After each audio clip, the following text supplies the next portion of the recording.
اعوذ باللہ من الشیطان الرجیم بسم اللہ الرحمن الرحیم۔ اللہ تبارک و تعالیٰ کے نام سے شروع جو بڑا مہربان اور نہایت رحم کرنے والا ہے۔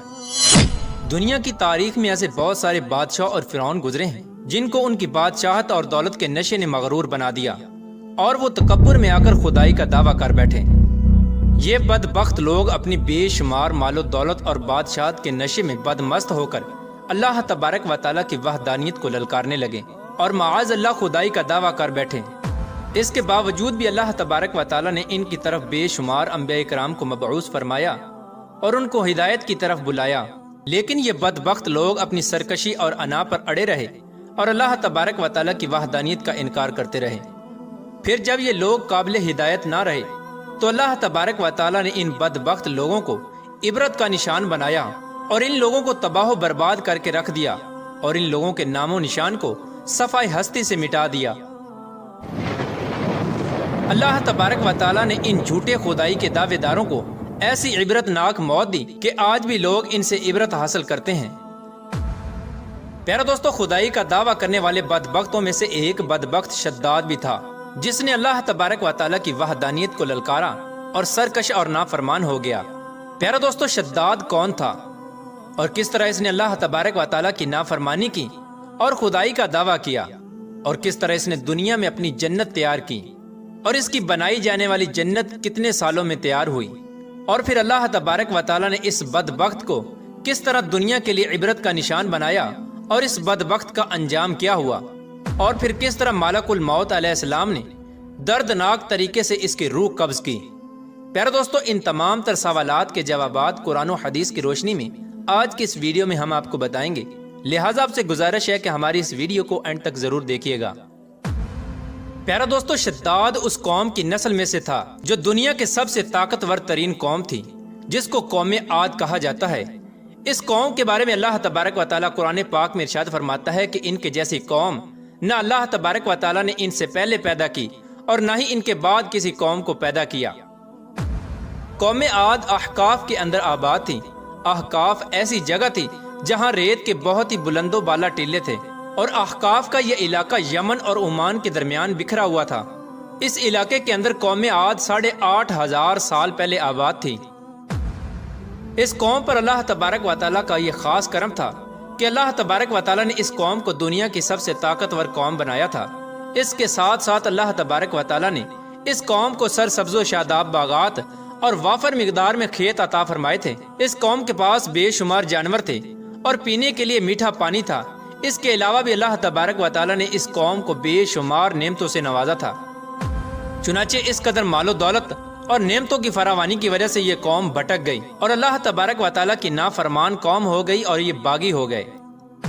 ان کی ہدایت کے لیے اللہ تبارک و تعالیٰ نے حضرت ہود علیہ السلام کو ان کی طرف مبعوث فرمایا۔ حضرت ہود علیہ السلام اس قوم کو اللہ تبارک و تعالیٰ کے حکم سے تبلیغ کرنے لگے اور اللہ تبارک و تعالیٰ کی وحدانیت کی طرف بلانے لگے، لیکن یہ قوم اپنے کفر و شرک سے باز نہ آئی اور حضرت ہود علیہ السلام کا مذاق اڑانے لگی۔ شداد جو کہ اسی قوم کی نسل میں سے تھا، وہ اس قوم کا بادشاہ تھا اور یہ 2 بھائی تھے۔ روایات میں آتا ہے کہ ایک کا نام شداد تھا اور ایک کا نام شدید تھا۔ شدید پہلے بادشاہ بنا اور وہ فوت ہو گیا۔ اس کے فوت ہو جانے کے بعد شداد نے حکومت سنبھالی اور اس طرح یہ دنیا کی سب سے طاقتور قوم عاد کا بادشاہ بن گیا۔ پیارا دوستو، شداد ایک وسیع و عریض سلطنت کا بادشاہ تھا۔ شداد کی یہ بادشاہت یمن سے لے کر عراق تک اور بعض روایات کے مطابق ایران تک پھیلی ہوئی تھی۔ شداد نے اپنی طاقت کے زور پر بڑے بڑے بادشاہوں کو اپنے زیر کر لیا تھا۔ چنانچہ اس بدبخت کو حضرت ہود علیہ السلام نے سمجھانے کی بہت کوشش کی، لیکن اس کا دل بھی بند تھا۔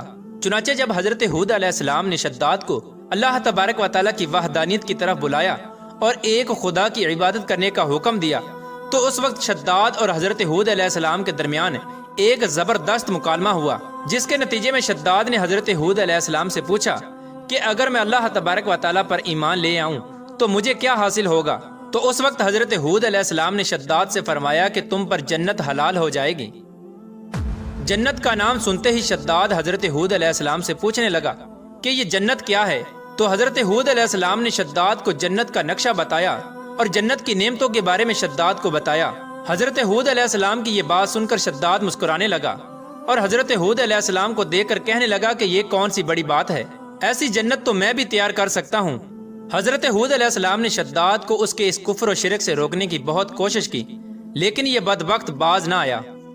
چنانچہ اس وقت شداد نے اپنی سلطنت کے بہت بڑے بڑے کاریگروں کو اکٹھا کیا اور احقاف میں ارم کے مقام پر 20 کوس لمبی اور چوڑی جنت بنانے کا کام شروع کروا دیا۔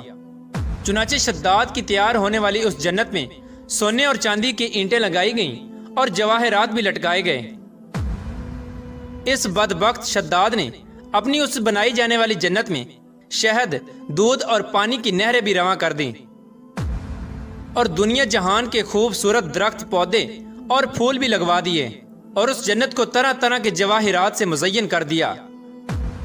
قوم عاد چونکہ پہلے ہی بلند و بالا پہاڑوں کو تراش کر محلات بنانے کے اندر ماہر تھی اور شداد کی سلطنت میں تو یہ فن عروج پر تھا، چنانچہ ریت کے ان بلند و بالا ٹیلوں پر بہت بڑے بڑے ستون کھڑے کر دیے گئے اور ان بلند ستونوں پر بڑی بڑی سونے اور چاندی کی عمارتیں بنا دی گئیں۔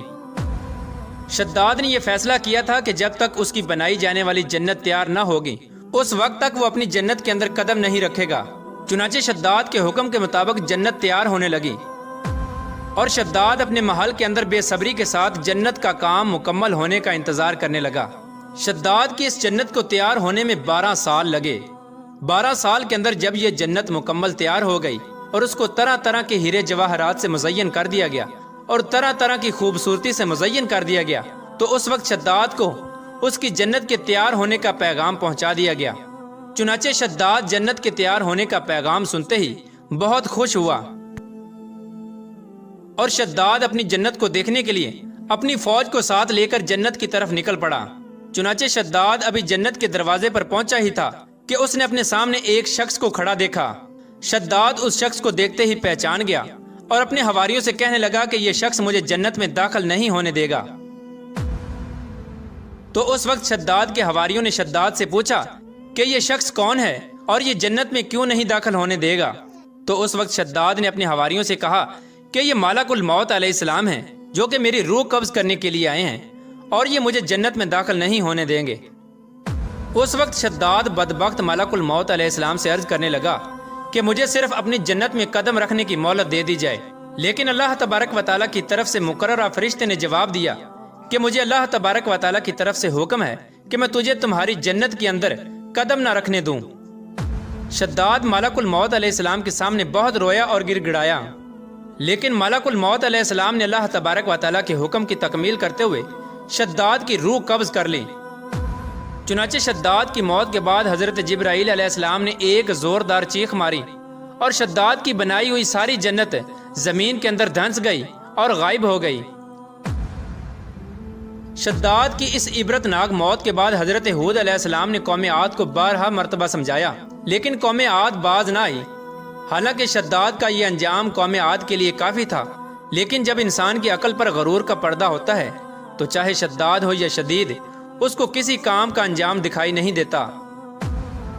حضرت ہود علیہ السلام نے قوم عاد کو شداد کا انجام بتا بتا کر ڈرانے کی کوشش کی، لیکن قوم عاد باز نہ آئی اور اسی طرح اللہ تبارک و تعالیٰ کی نافرمانیاں کرتی رہی، یہاں تک کہ حضرت ہود علیہ السلام مایوس ہو گئے۔